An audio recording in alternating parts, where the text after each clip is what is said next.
नमस्कार मित्रांनो, छत्रपती संभाजीनगर आणि कोल्हापुरात आता दुचाकीला 200 तर चारचाकीला फक्त 2,000 रुपयाचं इंधन मिळणार आहेत.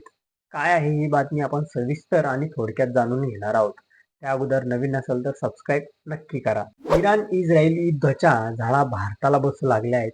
गॅस तुटवड्याचा मुद्दा चर्चेत असतानाच आता पेट्रोल डिझेल बद्दल वेगवेगळ्या अफवा पसरत आहेत. त्यामुळे लोकांमध्ये पेट्रोल डिझेल मिळणे बंद होण्याची भीती निर्माण पेट्रोल पंपावर गर्दी होऊ लागली आहे.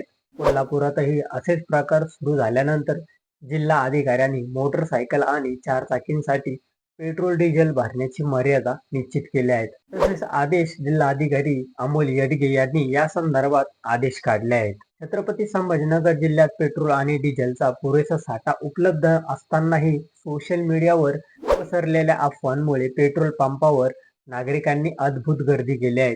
या अनपेक्षित मागणीमुळे पुरवठ्याचा समतोल बिघडल्याने जिल्हा पुरवठा अधिकारी प्रवीण फुलारी यांनी इंधन वितरणावर कडक निर्बंध लादले आहेत. जीवन आवश्यक वस्तू अधिनियम 1955 अंतर्गत आदेश तात्काळ प्रभावाने लागू करण्यात आले आहेत. कोल्हापूर जिल्हाधिकारी अमोल येडगे आणि आपत्ती व्यवस्थापन अधिनियम 2005 आणि जीवनावश्यक वस्तू अधिनियम 1955 मधील अधिकाऱ्यांचा वापर करून इंधन विक्रीवर मर्यादा घालण्यात आली आहे. जिल्ह्यातील इंधन पुरवठा सुरळीत ठेवण्यासाठी जिल्हा प्रशासनाने हे आदेश काढले आहेत. ठरवून दिलेल्या मर्यादेपेक्षा जास्त इंधन देणाऱ्या आणि भरवणाऱ्यावर कारवाई केली जाणार आहे. तर तुम्हाला काय वाटतं हे आमच्या चॅनलच्या कमेंट बॉक्समध्ये नक्की कळवा आणि व्हिडिओ आवडला असेल तर चॅनलला लाईक आणि सबस्क्राईब करा. धन्यवाद.